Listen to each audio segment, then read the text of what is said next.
बहुत समय पहले की बात है। एक सुंदर और हरा भरा गांव था, जहां किसान अपनी फसलों से जीवन यापन करते थे। यह गांव चारों तरफ से पहाड़ों और घने जंगलों से घिरा हुआ था। यहाँ के लोग सीधे सादे और मेहनती थे। वे अपने खेतों में मेहनत करके अनाज उगाते और आपस में खुशी खुशी बांटते थे।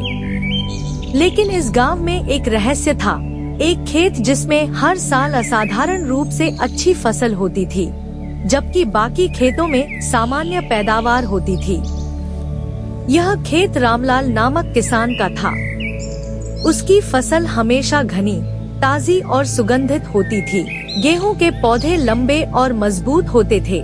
धान की बालियां सुनहरी और भरी पूरी होती थी और सब्जियां इतनी ताजी होती थी कि देखने वाले हैरान रह जाते थे। गांव के बाकी किसान यह देखकर चकित रहते थे। वे भी वही बीज बोते थे, वही पानी देते थे और वही खाद डालते थे। फिर भी उनकी फसल रामलाल की फसल जैसी नहीं होती थी। आखिर इस खेत में ऐसा क्या था जो बाकी जगहों से अलग था? यह सवाल गांव वालों के लिए एक बड़ा रहस्य बन गया। गांव के कुछ किसानों ने एक दिन आपस में सलाह की, हमें यह पता लगाना होगा कि रामलाल की फसल इतनी अच्छी कैसे होती है। कहीं वह कोई जादू टोना तो नहीं करता। रात को जब पूरा गांव सो रहा था, कुछ किसानों ने रामलाल के खेत की निगरानी करने का फैसला किया। वे छुपकर खेत के पास गए और यह देखने लगे कि रामलाल आखिर करता क्या है। उन्होंने देखा कि रामलाल रोज सुबह सूरज निकलने से पहले अपने खेत में आता था। वह हर पौधे को ध्यान से देखता, उनके आसपास की मिट्टी को सहलाता और उनके साथ बातें करता। वह कहता, तुम सब बहुत सुंदर हो, तुम्हें अच्छे से बढ़ना है। मैं तुम्हारी पूरी देखभाल करूंगा। तुम्हें जितनी भी जरूरत होगी, मैं उतना ही पानी दूंगा और समय पर खाद डालूंगा। किसान यह देखकर हैरान थे। उन्होंने कभी नहीं सोचा था कि पौधों से भी इस तरह बात की जा सकती है। अगले दिन गांव में एक विद्वान आया। गांव वालों ने उससे यह रहस्य बताया और पूछा कि क्या पौधे इंसानों की बात समझ सकते हैं। विद्वान ने हंसकर कहा, हाँ बिल्कुल, पौधे भी इंसानों की तरह सजीव होते हैं।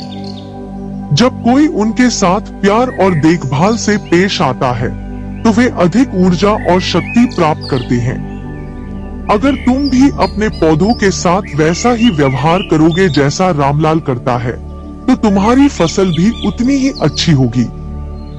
गांव वालों को यह सुनकर आश्चर्य हुआ। वे सोचने लगे कि उन्होंने हमेशा फसल को सिर्फ एक काम की तरह समझा था, लेकिन कभी उसे प्यार और सम्मान नहीं दिया। विद्वान की बात सुनकर गांव के अन्य किसानों ने भी रामलाल की तरह अपने पौधों की देखभाल करनी शुरू की। वे अपने खेतों में सुबह शाम जाने लगे, पौधों से प्यार भरी बातें करने लगे और उन पर विशेष ध्यान देने लगे। धीरे धीरे उनकी फसलें भी बेहतर होने लगी।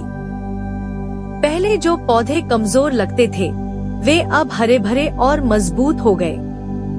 फसल की पैदावार भी बढ़ गई और गांव में समृद्धि आने लगी। गांव के लोगों को समझ में आ गया कि खेती सिर्फ मेहनत से ही नहीं, बल्कि प्रेम और देखभाल से भी सफल होती है। रामलाल की रहस्यमय फसल का राज अब सबके सामने था। यह कोई जादू या टोना टोटका नहीं था, बल्कि यह प्रकृति के प्रति प्रेम, देखभाल और सम्मान का नतीजा था।